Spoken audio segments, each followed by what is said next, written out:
ಕುತ್ಕೊಳ್ಳಿ ಇವ್ರೇನಾ ಹುಡುಗ? ಯಾಕೆ ಡೌಟ್ ಇದೆಯಾ? ನನ್ನ ಲೈಫಲ್ಲಿ 2 ವಿಷಯದಲ್ಲಿ ಫಿಕ್ಸ್ ಆಗಿದ್ದೀನಿ. ಶಾಪಿಂಗ್ ಹೋದ್ರೆ ಡಿಸ್ಕೌಂಟ್ ತಗೊಳ್ತೀನಿ, ನಿಮ್ ಮಗಳ ಜೊತೆ ಸಂಸಾರ ಮಾಡ್ಕೊಳ್ತೀನಿ. ಆಂಟಿ ನನ್ನ ಲೈಫಲ್ಲಿ ಫುಲ್ ಕ್ಲೀನು, ಆದ್ರೆ ಬರೀ ಒಂದ್ ಅಡಿಕ್ಷನ್, ಅದು ನಿಮ್ ಮಗಳು ನನ್ ಜೊತೆ ಇದ್ರೆ ಟೆನ್ಷನೇ ಇಲ್ಲ. ಅವ್ಳು ಬೇಕಾಗಿರೋದು ಕೇಳ್ತಾ ಹೋಗ್ಲಿ, ನಾನು EMI ಕಟ್ತಾ ಹೋಗ್ತೀನಿ. ಮ್ಯಾರೇಜ್ ಅಂದ್ರೆ ಅಡ್ಜಸ್ಟ್ ಮಾಡ್ಬೇಕಪ್ಪ. ನಂಗೆ ಆಲ್ರೆಡಿ ಅಡ್ಜಸ್ಟ್ ಮಾಡೋದ್ರಲ್ಲಿ ಫುಲ್ ಎಕ್ಸ್ಪೀರಿಯನ್ಸ್ ಇದೆ ಅಂಕಲ್. ಬೆಂಗಳೂರು ಟ್ರಾಫಿಕ್ ಅಲ್ಲಿ ಇನ್ನೇನ್ ಮಾಡ್ತಾರೆ ಹೇಳಿ? ತಗೊಳ್ಳಿ ಫ್ಯಾಂಟಾ ಕುಡೀರಿ. ಏನ್ ಅಂಕಲ್, ಈ ಫ್ಯಾಂಟಾ ನಿಮ್ ಮಗಳಿಗಿಂತ ಚೆನ್ನಾಗಿದೆ. ಆಫೀಸ್ ಅಲ್ಲಿ ಹ್ಯಾಕರ್ ಸಿಸ್ಟಮ್ ನ ಹ್ಯಾಕ್ ಮಾಡ್ತಾರೆ, ಆದ್ರೆ ಈ ಫ್ಯಾಂಟಾ ನನ್ನನ್ನೇ ಹ್ಯಾಕ್ ಮಾಡ್ಬಿಡ್ತು. ನಾನ್ ಇನಿಷಿಯಲಿ ಮ್ಯಾರೇಜ್ ಅಂತ ಬಂದಿದ್ದೆ, ಬಟ್ ಈಗ ಬರೀ ಫ್ಯಾಂಟಾ ಕುಡಿಯೋಕ್ ಬಂದಿರೋ ತರ ಇದೆ. ನನ್ಗೆ ಇವಾಗ ಅರ್ಥ ಆಯ್ತು, ಟ್ರೂ ಲವ್ ಅಂದ್ರೆ ಏನ್ ಗೊತ್ತಾ? ಒಂದ್ ಗ್ಲಾಸ್ ಫ್ಯಾಂಟಾ.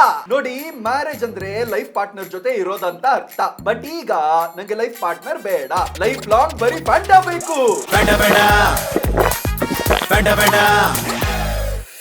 ಅಕ್ಕೋ ಬರ್ತೀನಿ, ಇದು ತಗೊಂಡೋಗ್ತೀನಿ.